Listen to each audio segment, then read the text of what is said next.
Olá a todos, sejam bem-vindos a mais uma resolução dos exames de admissão. Hoje, concretamente, vamos resolver o exame de admissão de Química 1 da UEM de 2022. Então, uma dica para você que vai acompanhar a resolução deste exame: obtenha o exame consigo aí, o exame físico ou eletrônico, para acompanhar a resolução. E do lado coloca uma água e vamos para o que nos interessa. Centro de Preparação para Exames de Admissão. O nosso compromisso é garantir uma preparação de qualidade. O programa número 21 diz o seguinte: o pH de uma solução o pH de uma solução, né? Que é o pH de uma solução, nos dá uma concentração de cloreto de amônio. A concentração de cloreto de amônio é 1 mol por litro a 25 graus Celsius. Depois dão aqui a constante da basicidade, que é 1,8 vezes 10 elevado a menos 5. Nos dão aí logaritmo de 2,36 é igual a 0,37. Para esta pergunta, primeiro precisamos descrever a equação de dissociação do sal.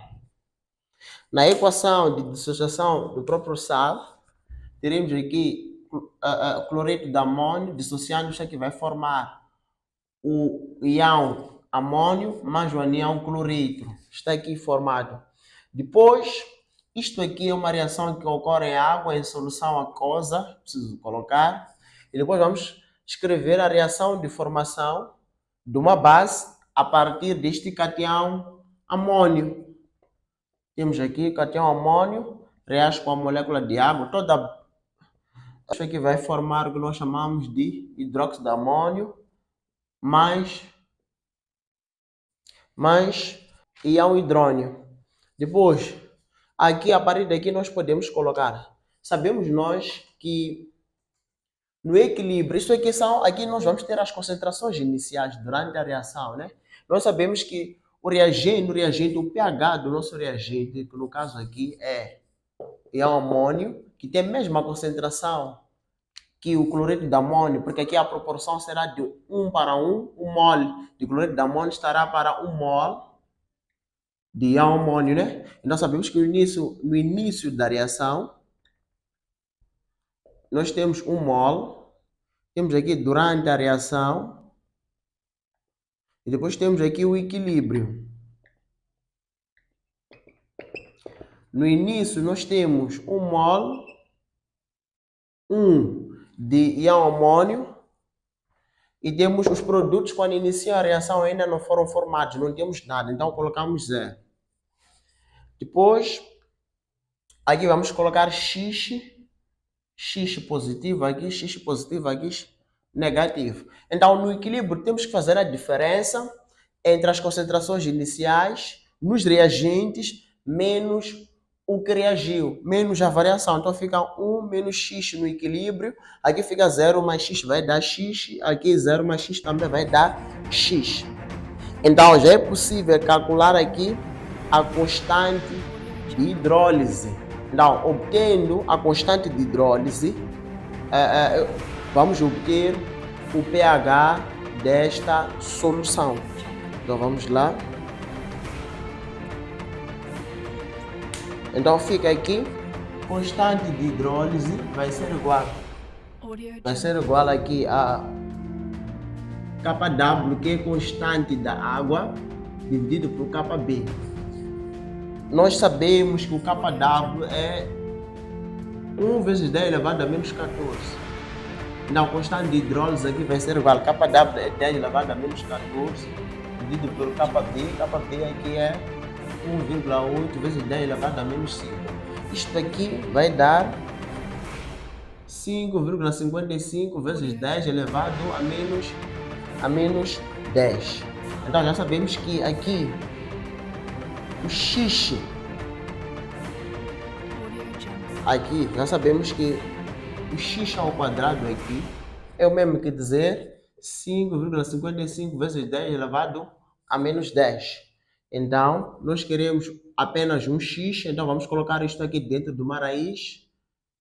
Fica 10 elevado a menos 10. Isto aqui dentro de uma raiz 10 corta com o 2 daqui do radicando. Nós teremos aqui 2,36 vezes 10 elevado a menos 5. Já temos a concentração aí. Já podemos determinar o pH. Sabemos que o pH é menos logaritmo da concentração de íons hidrogênios. E no caso aqui é 2,36 vezes 10 elevado a menos 5. O exercício já nos dá o logaritmo de 2,36, que é o mesmo que dizer 0,37. Então fica aqui fica 0 menos 0,37 mais logaritmo de 10 elevado a menos 5, é mesmo que dizer 5, né? Só que fica pH vai ser igual a 4,63. Então, para esta pergunta, a opção certa é B. Pergunta 21, a opção correta é a opção B. Avançando para pergunta número 22. Pergunta 22.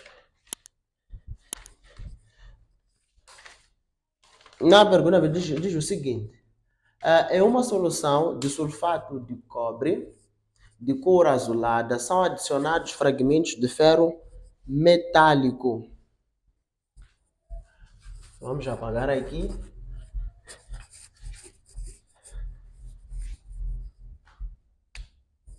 Pergunta 22. De uma solução de sulfato de cobre metálico são adicionados ferro metálico. Depois de algum tempo, a solução perde a cor azulada. Nota-se que os fragmentos de ferro são recobertos de cobre metálico. Aqui, se os fragmentos do cobre estão recobertos de cobre metálico, significa que o ferro juntou-se a sulfato. Formou isto aqui e o cobre ficou assim, isolado. Então aqui nós só precisamos de escrever, determinar os NOx. Sabemos que o NOx de oxigênio nos compostos é menos 2. Aqui é sulfato de cobre 2, significa que o NOx de um cation é igual à sua carga. A carga deste cobre aqui é mais 2, para o enxofre é mais 6. O NOx do enxofre em todos os sulfatos sempre é mais 6. E temos aqui uma substância isolada, tem NOx igual a 0, aqui menos 2. Aqui é sulfato de ferro 2. Então, a valência ou a carga do ferro aqui é mais 2, depois mais 6 para o enxofre, depois 0 aqui para o cobre. Agora já podemos estudar a variação do NOx. Cobre de mais 2 até 0, o NOx se reduziu. Então, o cobre sofreu redução. E o enxofre de mais 6 nos reagentes, nos produtos mais 6, não sofreu nenhuma variação. De menos 2 nos reagentes e menos 2 nos produtos não sofreu nenhuma variação. E o ferro de 0 até mais 2 sofreu oxidação. O número de oxidação aumentou.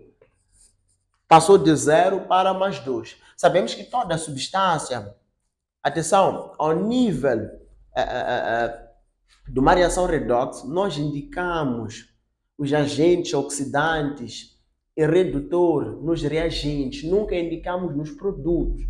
E sempre toda substância química que sofre redução, nós chamamos de agente oxidante. E toda substância química que sofre oxidação, nós chamamos de agente redutor. Então aqui, o sulfato do cobre 2 sofreu redução, então ele é agente oxidante. E o ferro sofreu oxidação, ele é agente redutor. Então, para esta pergunta, vamos ver qual é a opção certa. A opção correta aqui é esse que diz assim: o cobre sofre redução, portanto é agente oxidante. Pergunta 22, a opção correta é a opção C. Pergunta 23. Na obtenção industrial de ácido nítrico é utilizado um processo de Ostwald, no qual a última etapa envolve variação. Nós temos aqui, pergunta 23, a reação de Ostwald. Temos aqui o dióxido de nitrogênio a reagir com água para formar ácido nítrico e monóxido de nitrogênio. Assinala a alternativa incorreta. Aqui é o mesmo procedimento que nós fizemos no exercício anterior, achar os NOx de cada elemento que participa nesta reação. Aqui para o oxigênio, então descomposto é menos 2. Sabemos que 2 vezes menos 2 vai dar menos 4. Para isto aqui dar 0, devemos colocar aqui mais 4. Então, mais 4 aqui é o NOx de nitrogênio. Para a molécula de água, hidrogênio é mais 1, oxigênio é menos 2. Mais 1 nos compostos para o hidrogênio e menos 2 para o oxigênio. Sempre o NOx de nitrogênio nos nitratos, isto aqui é o nitrato, sempre é mais 5. Depois menos 2 para o oxigênio, para isto aqui dar 0, devemos colocar aqui mais 2 para o nitrogênio. Já distribuímos NOx. Agora vamos ver quais são os elementos que sofrem a variação do NOx. No caso aqui nós temos o nitrogênio, que de mais 4 até mais 2 sofreu, de mais 4 até mais 2 sofreu redução. Depois temos aqui o oxigênio, menos 2 nos reagentes, menos 2 nos produtos, não sofreu nenhuma variação. Hidrogênio, mais 1 nos reagentes e mais 1 nos produtos, não sofreu variação. Mas o mesmo nitrogênio, de mais 4 foi para mais 5, ou seja, sofreu oxidação.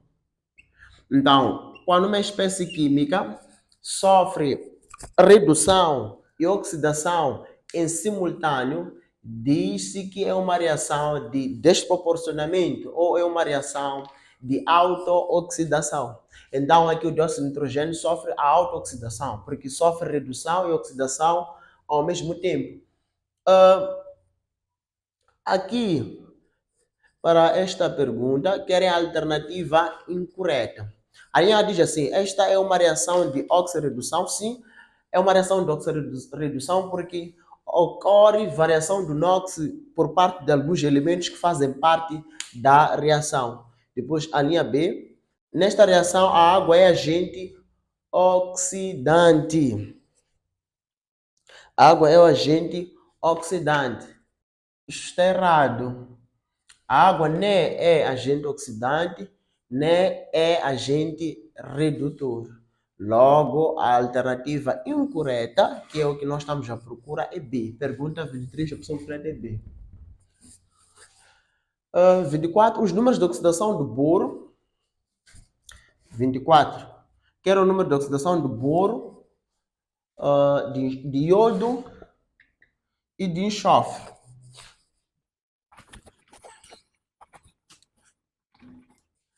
Nas espécies químicas, temos aqui esta espécie química aqui. Ok, quero o número de oxidação do boro. Então aqui vamos distribuir os NOx, mais 1 para o hidrogênio, menos 2 para o oxigênio. Então vamos ter o que aqui? Para determinar isto vamos ter mais 1 vezes 2, pressão de 2 átomos de hidrogênio na molécula, mais X é o NOx do boro que nós estamos à procura, mais o NOx do oxigênio aqui é menos 2, mas são 3 átomos, multiplicamos aqui. Multiplicamos esse menos 2, que é o NOx do oxigênio, por 3. E sempre a soma dos NOxes de um íon é igual à carga. A carga desse íon aqui é menos 1. Então a ideia é achar o valor de X, porque o valor de X corresponde ao NOx do boro. Então fica mais 1 vezes 2 vai dar mais 2, mais X, menos 2 vezes 3 vai dar menos 6, igual a menos 1. Então a ideia é isolar o X, vamos ter X vai ser igual a 2 menos 6 vai dar menos 4, igual a menos 1. Esse menos 4, quando passa para depois do sinal de igualdade, muda de sinal, fica menos 1 mais 4, que é o mesmo que dizer mais 3. É o mesmo que dizer aqui mais 3. Depois, teremos aqui para o iodo. Encontramos nesse anião aqui, iodato. Sabemos que o oxigênio é menos 2, né? O iodo aqui é X, é o que nós estamos a procurar. Fica X mais 3 vezes menos 2 vai dar menos 6. É menos 2 vezes 3 igual a carga desse anião que é menos 1. Então fica x vai ser igual a menos 2 vezes 3 vai dar menos 6 igual a menos 1. X vai ser igual a menos 1. Esse menos 6 quando passa para depois do sinal de igualdade muda de sinal fica mais 1. X vai ser igual a mais 5. Para esse anião aqui fica menos 2 para o oxigênio mais 1 para o hidrogênio. Fica mais 1 mais x para o enxofre que nós estamos a procurar mais. Menos 2 para o oxigênio vezes 4 igual a carga que é menos 1. Fica mais 1 mais x. Fica mais vezes menos 1 vai dar menos 2. Menos 2 vezes 4 vai dar menos 8 igual a menos 1.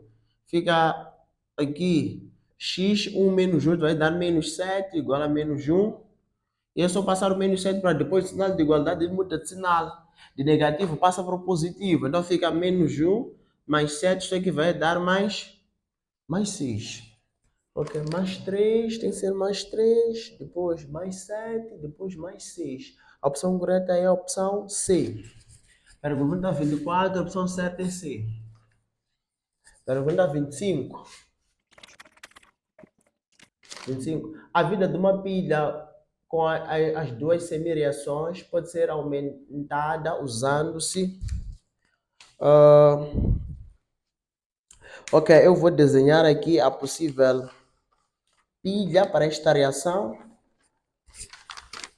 Pergunta 25. A possível pilha para esta reação está aqui.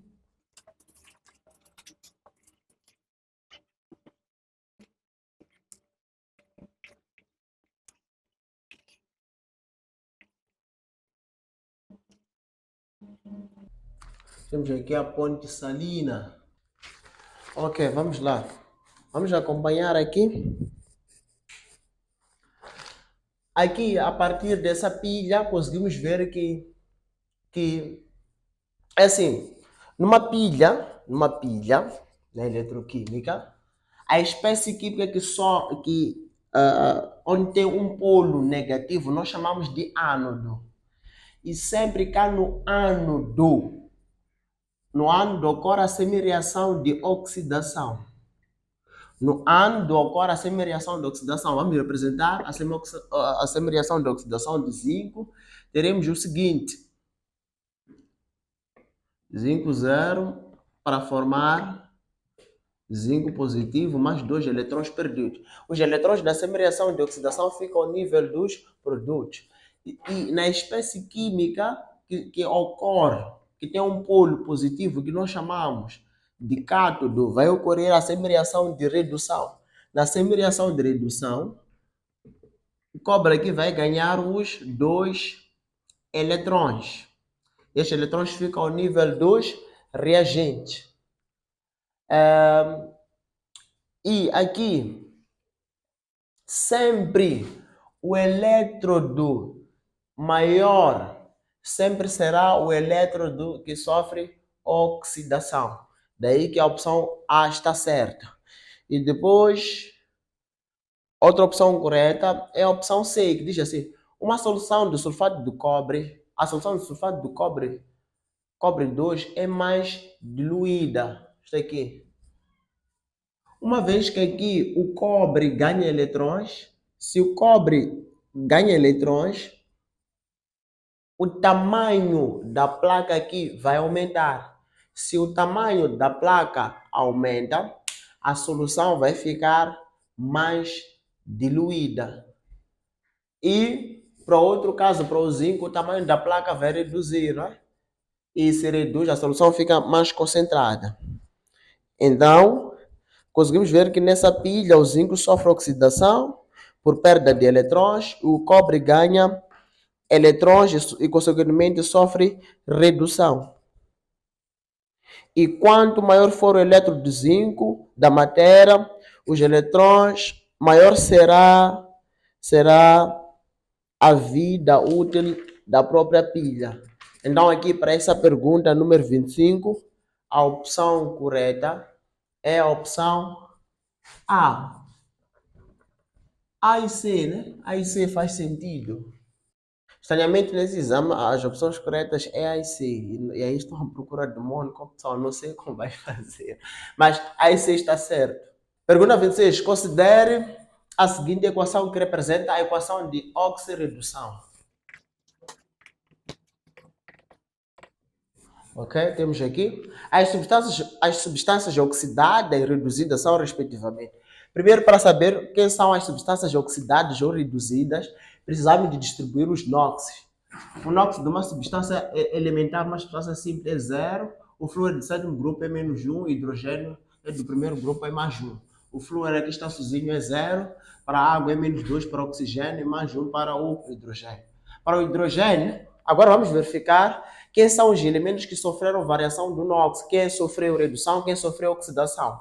Então, o hidrogênio de mais 1 até mais 1 não sofreu nada. O oxigênio de menos 2 até 0. O número de menos 2 até 0 aumentou. Se aumentou, significa que oxidou. Então, aqui, o oxigênio sofreu oxidação. O flúor de 0 até menos 1, o número de 0 até menos 1 sofreu redução, diminuiu. Então, aqui o flúor sofreu redução. Toda espécie química que sofre oxidação chamamos de agente redutor. Então, aqui o agente redutor é a água, e toda espécie química que sofre redução nós chamamos de agente oxidante. Então, o agente oxidante aqui é o flúor. Então, aqui querem as substâncias oxidadas e reduzidas, respectivamente. Quem sofreu oxidação é a molécula de água e quem sofreu redução é o flúor. Então, aí a opção correta é a opção E. Pergunta 26. A opção correta é E. Pergunta 27 diz assim. 27. Vidros fotocromáticos são utilizados em óculos que escurecem as lentes com a luz solar. Estes vidros contêm nitrato de prata e nitrato de cobre 1, que reagem conforme a equação. Pergunta 27.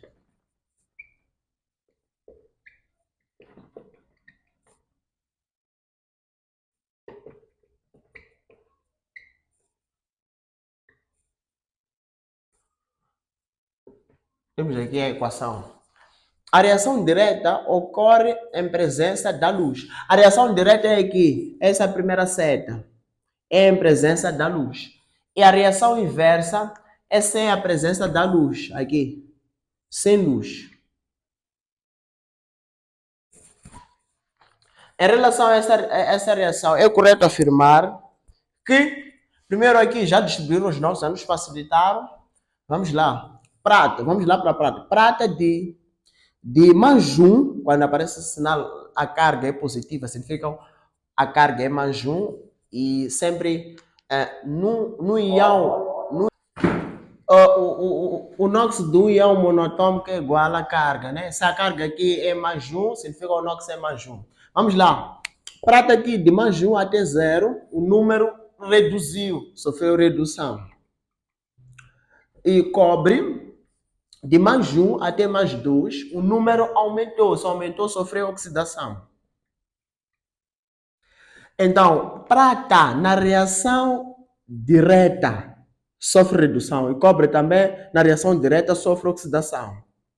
Já prata na reação inversa é o contrário, sofre oxidação. E o cobre na reação inversa sofre redução.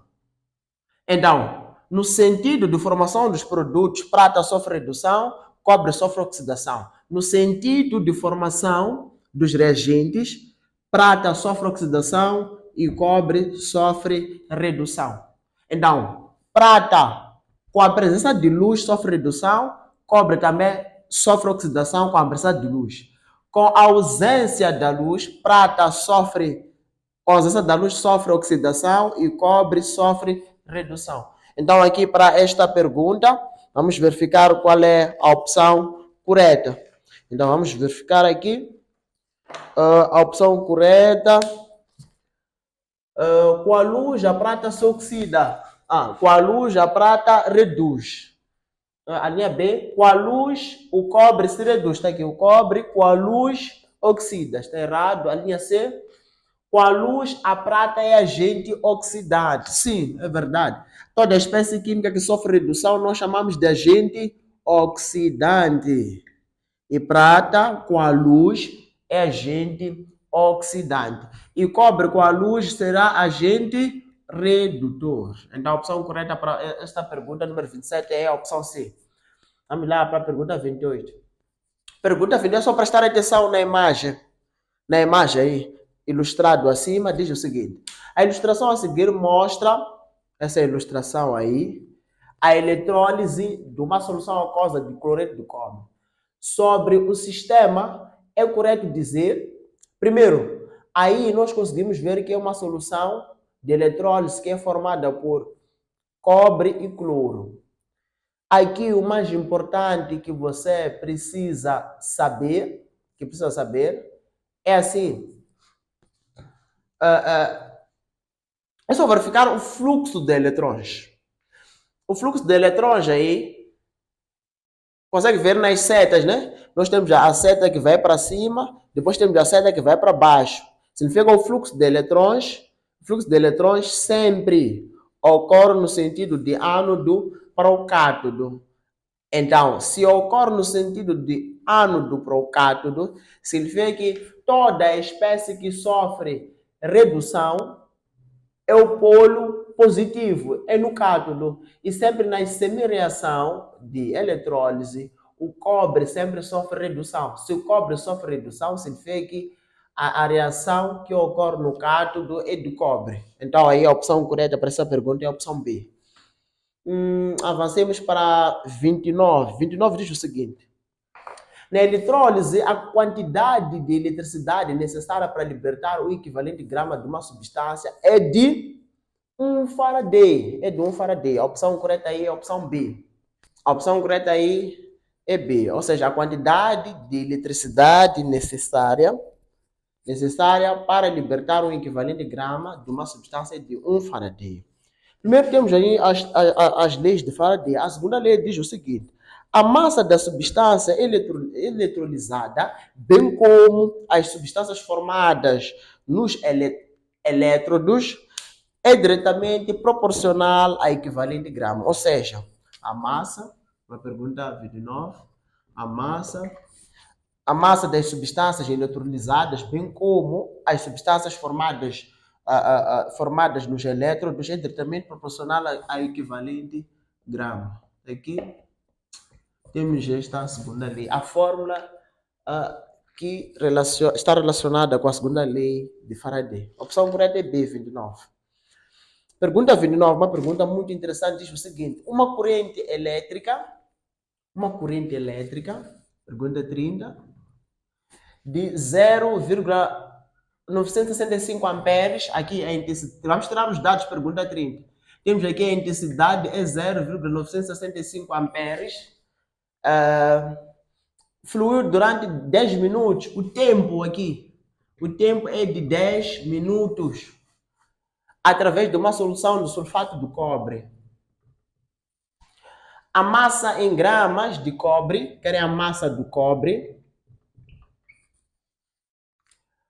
no cátodo ED, nos dão aí as massas molares para cada substância. Cobre disse que é igual a 63,5, o oxigênio é igual a 16 e o enxofre é igual a 32.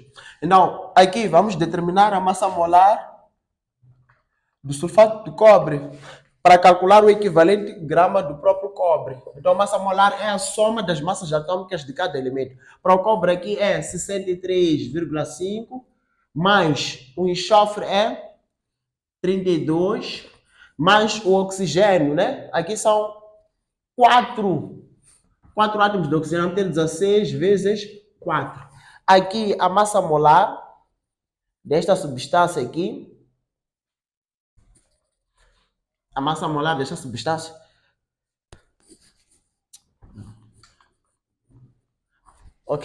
nos dão aqui as massas atômicas, nós precisamos de determinar, uma vez que o exercício quer a massa do cobre, então nós vamos determinar o equivalente de grama de cobre.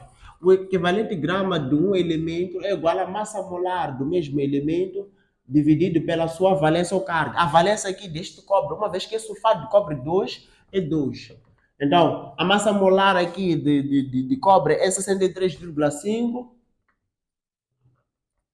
63,5 dividido por 2. 63,5 dividido por 2 é por aí 31,37 gramas.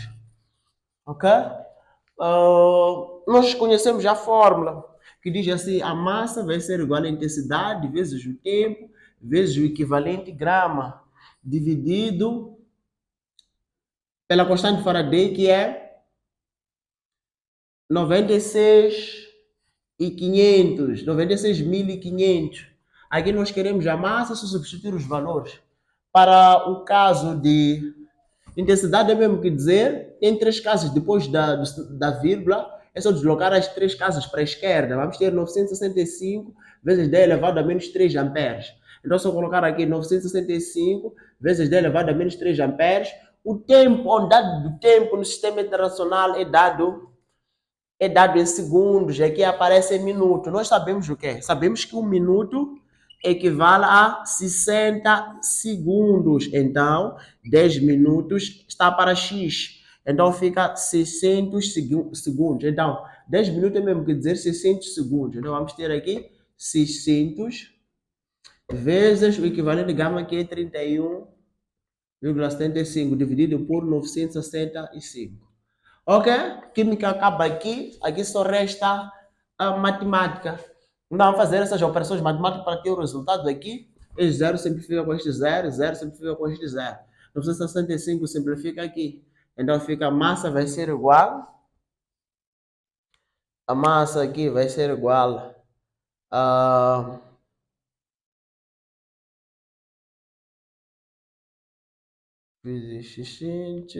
vai ser igual a 190,5 vezes 10 elevado a menos 3, né? Isto aqui é o mesmo que dizer 0,190 gramas. Então, aí a opção certa para a pergunta número 30 é a opção A. É a opção A.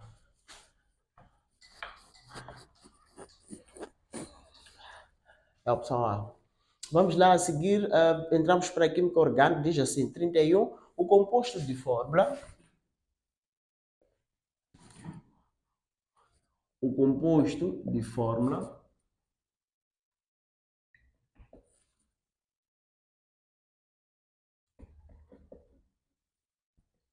aqui conseguimos ver a partir do grupo funcional hidroxila aqui. Esse grupo funcional ROH é dos álcoois. E essa dupla ligação significa que aqui é um álcool insaturado. Se é um álcool insaturado, diz-se que trata-se de um álcool alílico.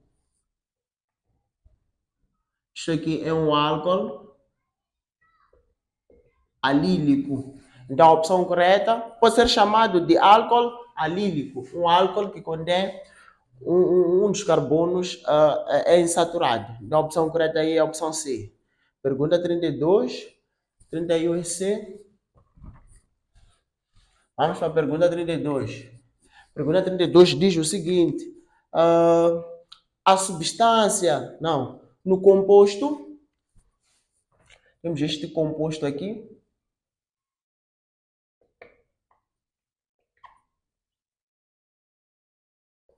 No composto, as funções presentes são.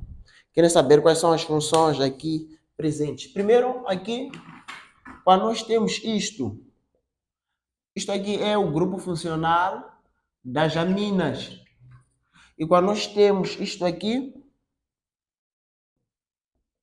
ou podemos escrever desta maneira, não tem nenhum problema.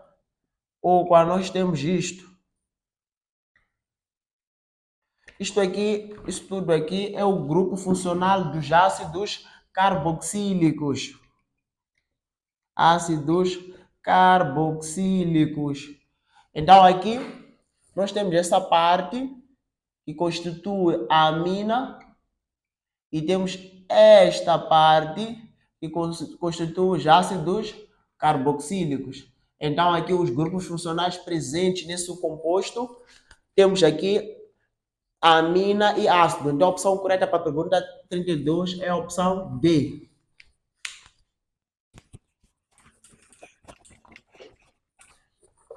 Vamos lá, pergunta 33. Pergunta 33 diz assim: a substância de fórmula representa um.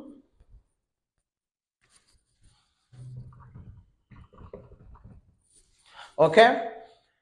Aqui estamos esperando um hidrocarboneto, porque a forma molecular aqui só temos o carbono e o hidrogênio, é um hidrocarboneto. Os hidrocarbonetos podem ter cadeia aberta ou cadeia fechada. No caso, esse hidrocarboneto aqui tem cadeia aberta. Então, nós precisamos de saber se é um alcano, ou um alceno, ou um alcino. Lembrando que a fórmula, as fórmulas dos alcanos é CnH2n mais 2. Temos essa forma dos alcanos, a forma dos alcenos é CnH2n. E a forma dos alcinos é CnH2n-2. Então aqui, vamos verificar. Conseguimos ver que o número de hidrogênio aqui, o número de átomos de hidrogênio é o dobro do número de átomos de carbono. Isso só acontece em alcenos, onde o valor de N, imaginemos que o valor de N aqui é 8, o valor de N é 8, substituir um N por 8, teríamos aqui C8H16. Então aqui estamos perante a um alceno, ou podemos chamar de alqueno. Então a opção correta é a opção E, pergunta 33. Vamos lá, 34 diz o seguinte: alguns materiais poliméricos não podem ser utilizados para a produção de certos tipos de artefatos, seja por limitações das propriedades mecânicas, seja pela facilidade com que sofrem degradação, gerando subprodutos indesejáveis para aquela aplicação, tornando-se importante, então, a fiscalização para determinar a natureza do polímero utilizado na fabricação do artefato. Um dos métodos possíveis baseia-se na decomposição do polímero pela geração dos monômeros que lhe deram origem. A decomposição controlada do artefato gerou a diamina. Nós temos aí a fórmula química da diamina. Pergunta 34.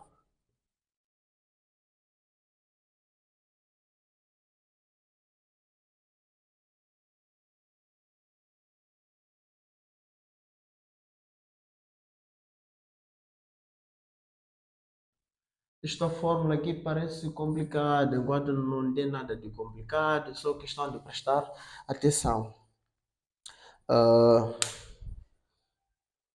Então aqui nós temos o quê? Temos, isto aqui é diamina, isto aqui é um diácido. Isto aqui é um diamina porque nós conseguimos ver o quê? Di vem de 2. Conseguimos ver uma amina e uma outra amina, por isso chama-se diamina. Isto aqui é um diácido porque conseguimos ver um grupo funcional ácido e outro grupo funcional ácido. Então, neste tipo de reação, geralmente a amina tem como caráter básico,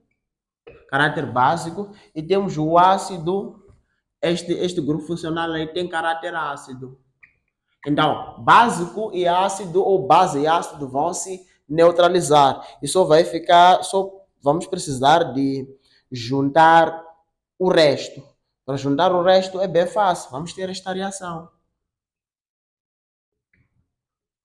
Aqui, os dois hidrogênios vão embora. Vai ficar aqui o N.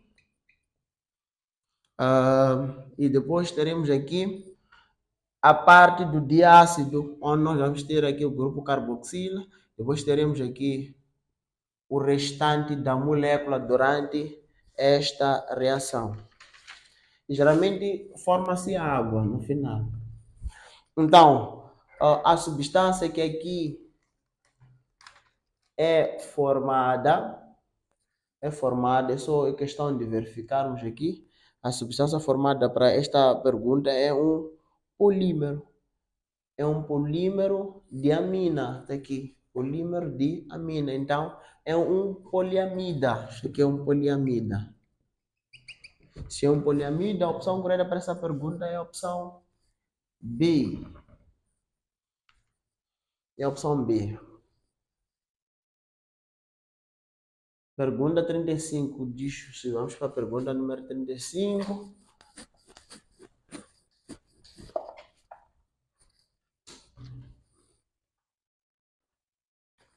Diz o seguinte: o etanol utilizado como combustível em automóveis pode ser substituído por metanol. A combustão completa desses dois álcools produz os mesmos compostos. No entanto, as oxidações parciais e a combustão incompleta produzem outros compostos. Quais são os produtos de oxidação do metanol? Querem aqui os produtos de oxidação do metanol. É assim, metanol, assim como etanol, são álcools. Os álcools podem sofrer dois tipos de oxidação, dependendo do álcool que está presente na reação de oxidação. Podemos ter a oxidação de um álcool primário, oxidação do álcool primário. Atenção, a oxidação do álcool primário sempre vai formar o aldeído. Forma aldeído. E a oxidação do álcool secundário forma cetona. Aqui no exercício estão querem saber quais são os produtos de oxidação do metanol. Atenção, temos que escrever a fórmula química do metanol. Está aqui. Mete de um carbono, terminação anol, porque trata-se de um álcool. Está aqui. Oxidando e colocar aqui dentro da reação o oxigênio. Sempre vamos formar um aldeído desta fórmula. Sempre formamos o aldeído e água.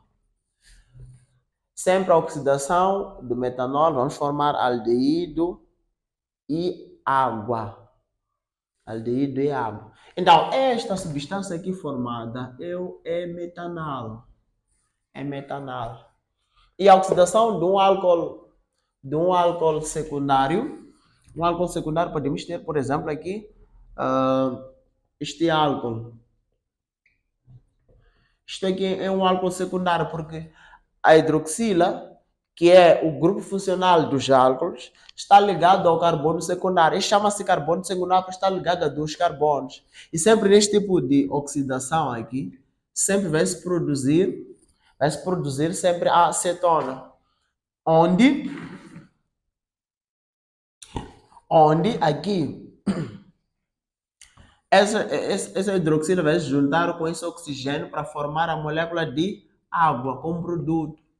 E o restante vai formar o quê?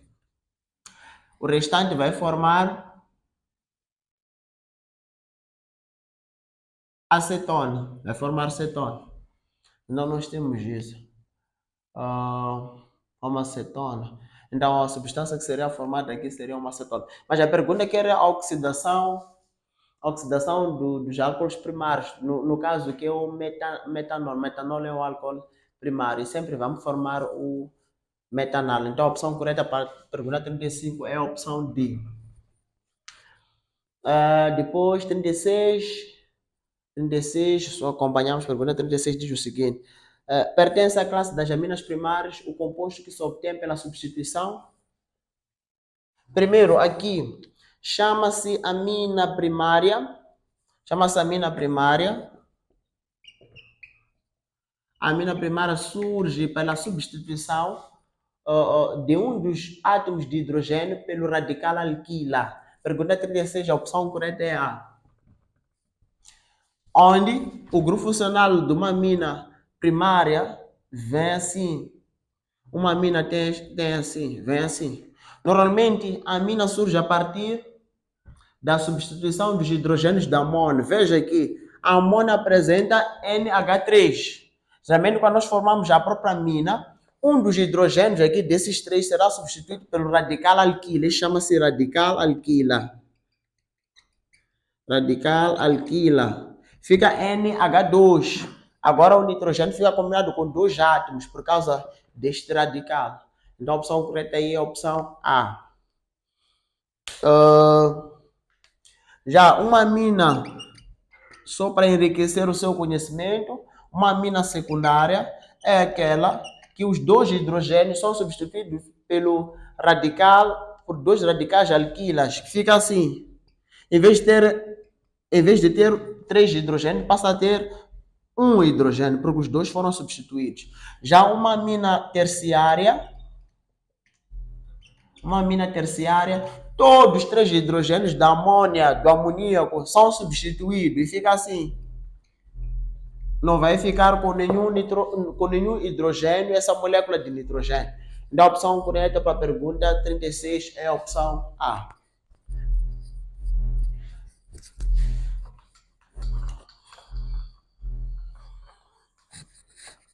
Pergunta 37.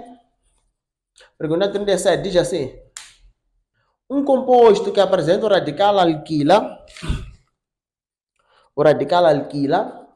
e o grupo amino ligados ao átomo do carbono carbonila pertence à função das amidas. Este composto está aqui. Pergunta 37. O composto está aqui. Temos o radical alquila, está ligado ao carbono carbonila, ao grupo carbonila, e temos aqui a amina. Isto aqui é radical alquila. Radical alquila. Isto aqui é o grupo carbonilo.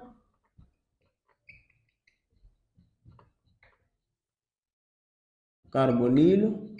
Isto aqui é amina. Então, tudo isto aqui vai formar amida. Tudo isto forma amida. Forma amida. Ok? 38. Então aí a opção correta para a pergunta 37 é a opção B. Pergunta 38 diz o seguinte: ésteres formam-se quando reagem. Os ésteres são formados a partir de uma reação de esterificação. São formados a partir de uma reação de esterificação. Quando nós falamos de uma reação de esterificação, estamos a falar de uma reação entre um álcool a reagir com um ácido carboxílico. Geralmente os ácidos carboxílicos são ácidos orgânicos. São ácidos orgânicos.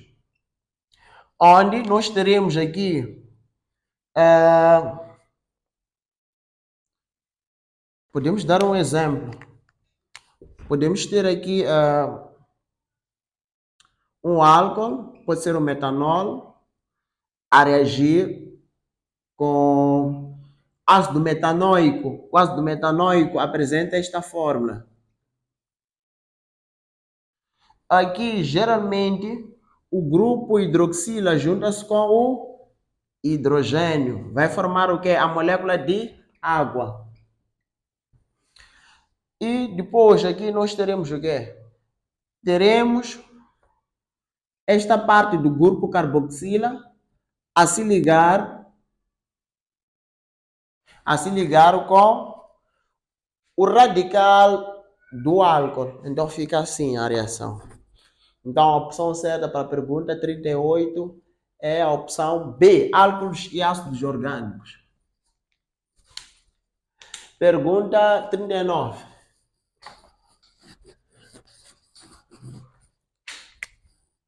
Pergunta 39 diz o seguinte: o nome mais correto para a estrutura. Temos essa estrutura mesmo. Uma estrutura aqui orgânica.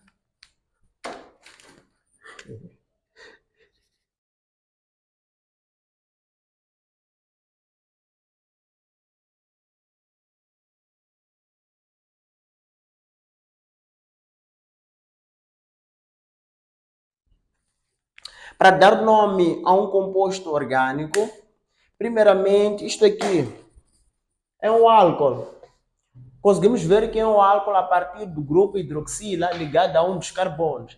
Nós precisamos de contar o número de carbonos e achar a cadeia principal a partir da extremidade mais próxima desse grupo funcional. Esse grupo funcional está mais próximo daqui do que daqui e aqui. Aqui é longe, é daqui. Então vamos contar, vamos ter 1, 2, 3, 4, 5.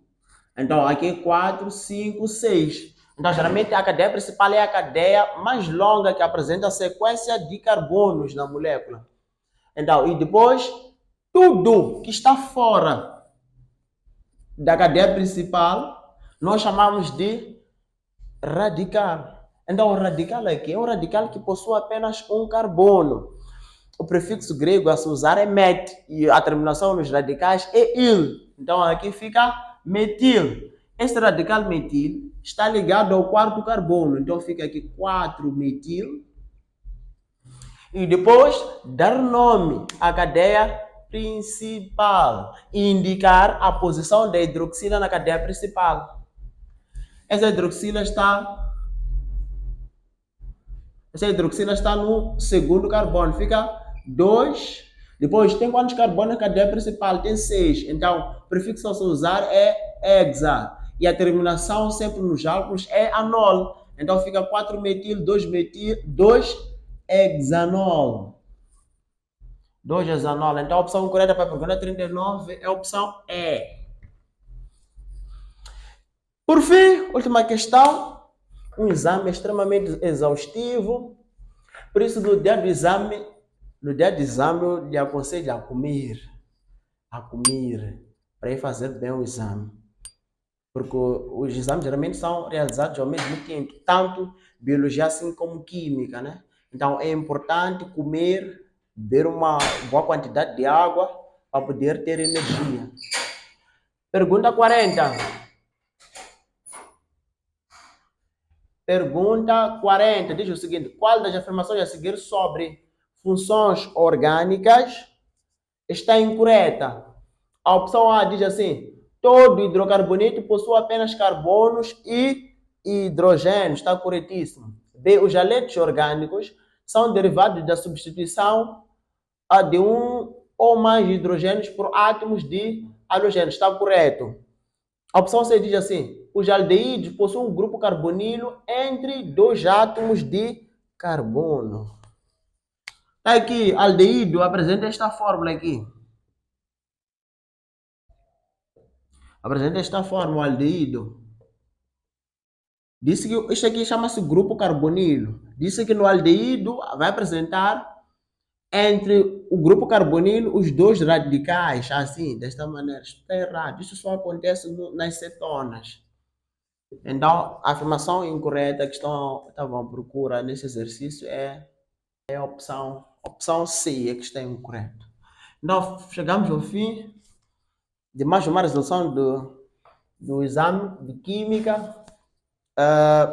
Até a próxima resolução. Espero que tenha gostado da resolução e espero que também tenha passado a resolução ao longo da resolução deste vídeo, e te aconselho também a resolver sozinho, sem ver nada em nenhum caderno, nenhum vídeo, para ver se aprendeu ou não aprendeu. Até a próxima. Estamos localizados no bairro 25 de Junho, Chopal B, na Rua da Mesquita, e no bairro de Intaca, Primeira Rotunda, Maputo. Ligue para o número 84 44 07 421 ou 87 94 07 421. CPE, Centro de Preparação para Exames de Admissão. O nosso compromisso é garantir a sua vaga.